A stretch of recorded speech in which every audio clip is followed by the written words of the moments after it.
Surgimos da África, conquistamos a Ásia e a Europa, criamos civilizações e religiões. A Terra foi plana, a Terra foi o centro. Nós fomos os primeiros, nós fomos maiores que o universo. Mas aí Gagarin foi os céus e disse: a Terra é azul. Olhei para todos os lados, mas não vi Deus. Vamos esse é o canal Descrença Sobrenatural. Esse é o vídeo da série Refutações Ruins, é o vídeo 5. E aqui eu vou falar, lembra que eu falei no anterior que tínhamos vários, eu estava ajeitando todos os tipos de resposta em grupo. Então até agora eu montei 14 grupos.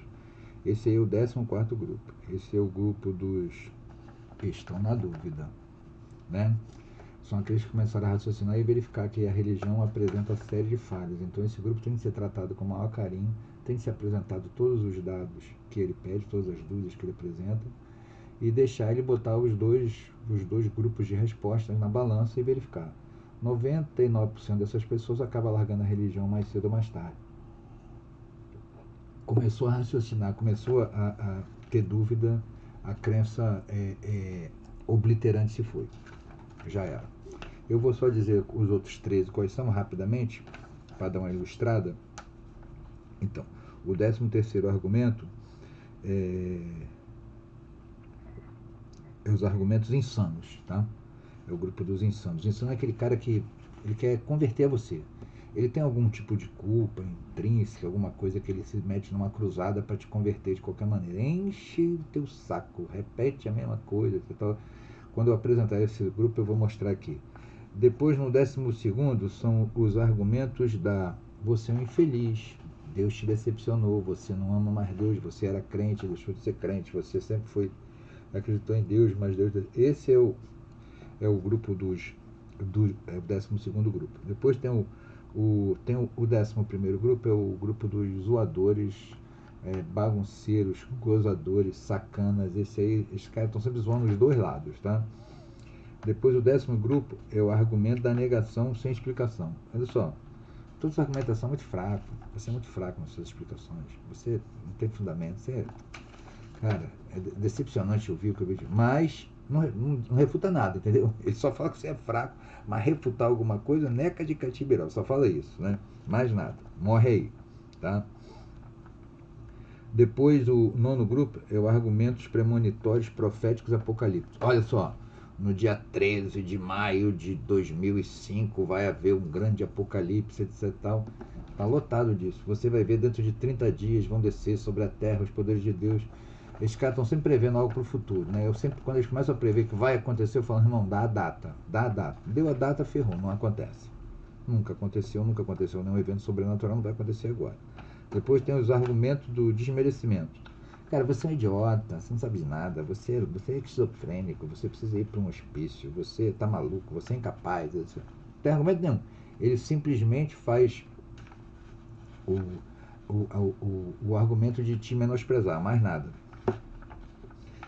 Depois eu vou falar isso em relação às falácias, mas por enquanto só vou dar esses exemplos aqui, tá? Depois o argumento da anticiência. É o cara, não existe evolução. Você acredita em Big Bang? Aí eu falo, irmão, não é Big Bang. Big Bang é um relógio que tem lá na Inglaterra, Big Bang. Ou então ele fala Big Bang, que é pior ainda, que não é nem nada, né? Depois tem o 6º grupo, né? Que é o argumento de xingamento. Esse manda você vai para PQP, você é um FDP, etc. Também tem alguns, tá? Depois tem o argumento da ameaça. Olha só, você vai ver, Deus vai te castigar, você está nesse caminho, mas quando chegar no dia do apocalipse, o juízo final, você vai para o lago de fogo, blá blá blá blá. Só ameaça. Depois tem o que eu já falei, né? É o argumento do direito à crença. Eu tenho direito à minha opinião, você não pode criticar, é impossível, é contra tudo e contra todos. Eu posso criticar qualquer um e qualquer coisa, é meu direito também. Depois tem o argumento do conhecimento profundo. Você tem de ler os originais, não tem mais original, tá? Você tem que ler em hebraico, aramaico, latim, você tem de pesquisar em Jerusalém, você tem que estudar grego clássico, um monte de lorota, não tem fundamento nenhum. Depois, o argumento do conhecimento, esse foi do conhecimento profundo, você não conhece porque você não lê na fé. Você tem que ter fé para ler esse negócio. Sem fé não adianta ler a Bíblia, porque você não vai entender nada, porque a fé que vai modificar teu entendimento. Você não conhece, então esquece desse para lá, você está despreparado para ler isso, etc. Tal. E o primeiro argumento é o argumento da negação e inexistência. Se você não acredita, por que você está falando de Deus? Deixa isso para lá, não se mete nisso. Esses são os argumentos principais. Agora vamos responder o cara aqui, ao Felipe FPS. Então, o Felipe diz, começa assim: se Deus não existe, por que só os seres humanos evoluíram?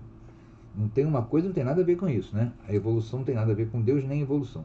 Se Deus não existe, porque só os seres humanos evoluíram. Primeiro, não foi só os seres humanos que evoluíram. Todos os seres vivos estão em evolução. A evolução é a seleção natural. A evolução nem significa melhora, significa melhor adaptação. A evolução existe porque toda reprodução de qualquer ser vivo, a dos unicelulares, que é a cisparidade ou fissão, que é partir ao meio, né, que nos seres multicelulares tem, que é a mitose, né, ou seja, uma célula dá origem a duas iguais, e no caso da reprodução sexuada tem a meiose, que vai produzir os gametas masculinos e femininos, né? Então a reprodução, tanto a reprodução assexuada como sexuada, tem sempre um erro genético. Esse erro genético tem um nome bonito, chama-se de mutação. A gente já sabe a taxa de ocorrência dessas mutações, inclusive você consegue saber a idade via mitocôndria exatamente pela taxa de mutação, a taxa de erros que existe. Mas isso é outra coisa, né? E só nesse planeta tem uma espécie. Primeira coisa, no sistema solar, que é o único que a gente não conhece outro sistema além do sistema solar. Os outros que a gente não conhece com certeza, que a gente não conseguiu visualizar todos, porque é pela distância, mas no sistema solar, dos 4 planetas rochosos e mais um monte de luas rochosas, a gente só foi em um, na Terra. A gente nunca saiu da Terra. A gente teve no máximo num astro que circula a Terra, que a gente sabe que é um astro morto, nunca teve vida, que é a Lua. Nós nunca fomos em Marte nem em Vênus. A gente mandou sonda para esses locais. Mas sonda não é a gente. A sonda colhe informações, passaram andando lá. Em Vênus elas foram destruídas. A pressão e o efeito estufa destruíram ela. E em Marte nós estamos conseguindo manter. Agora nós estamos buscando vida em Marte. Essa última sonda que pousou lá em Marte, ela pousou exatamente num suposto antigo lago e está procurando formas de vida. Vamos encontrar vida no sistema solar? Vamos. Vida primitiva, vida unicelular, vida simplista, vida nada sofisticada. A vida que você está procurando, Felipe, é a vida com alto nível de cognição, com civilização evoluída, etc. Isso não existe no sistema solar, só na Terra, né? Se já existia em outro lugar, nós não sabemos, achamos que não. Pode ter existido em Marte? Pode, provavelmente não.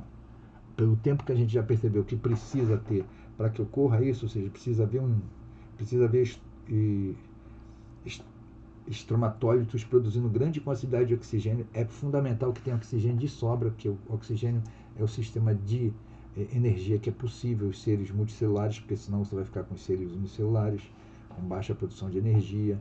Você precisa ter uma atmosfera, você precisa estar na zona habitável, ou seja, você tem que ter uma parte do planeta com água em estado líquido, você não pode ter em estado sólido ou em fumaça, como a gente tem no caso dos hemisférios, dos polos, né? E das grandes altitudes, você tem uma forma de gelo, aí é difícil ter vida, é mais complicado, né? As espécies viventes têm mais dificuldade em existir, pode existir, mas vai depender da temperatura. Basta dizer que na Antártida não existe uma forma de vida dentro do planeta pluricelular que a gente saiba. A gente não conhece nenhuma espécie. Mamífero não existe nenhum, nada. No centro da Antártida não tem nada. É um gelo de alta, baixíssima temperatura, não existe vida ali de forma alguma.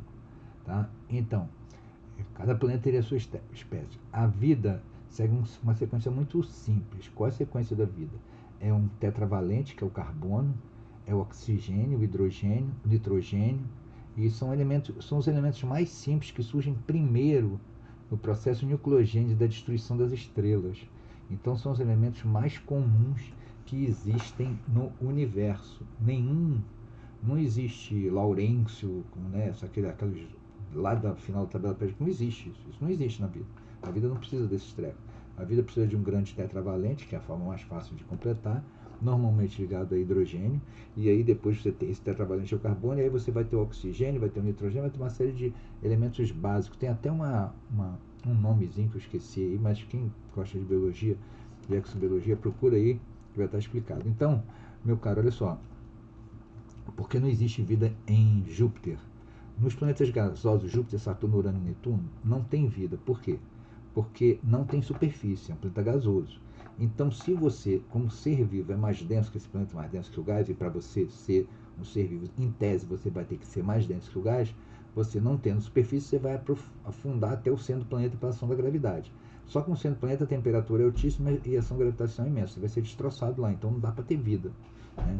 Não dá para ter vida do jeito que a gente concebe. Será que tem vida em Júpiter? Basicamente é provável que não, né? Mas nem Júpiter, nem Saturno, nem Urano, nem Netuno, nem Plutão, que deve ter nas luas desses planetas, que são muitas, são dezenas. São 64 em Saturno, não sei quantas em Júpiter. Todos os planetas têm grande quantidade de luas que a gente chama satélites naturais, né? A Terra tem duas no momento, né? Você não sabia disso, mas fica sabendo, tem duas. Uma pequenininha que está rodando aí que deve se desgarrar a qualquer momento. E você precisa estar na zona habitável. Então, querido, é isso. Você está na dúvida, procure um canal chamado Space Today. Depois vá estudar exobiologia. Tem canais que falam disso aí, como é que a vida pode surgir fora do planeta Terra, sem malabarismo. Não existe ET no planeta Terra, tá? Esquece isso, não caminha para isso. E aí você se informa e você vai ter a sua resposta. Bem, o que eu posso dizer para você é isso, né?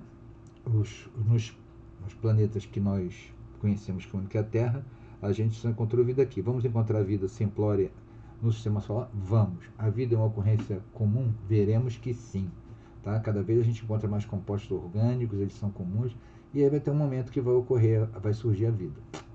Né? A vida na Terra surgiu num certo momento, e a vida em outros lugares vai surgir. Simples primeiro, muito simples. Tá ok? É isso, então esse daí é o 14º grupo, o grupo daqueles que têm dúvida. Espero ter sanado sua dúvida. Um abraço a todos e fui!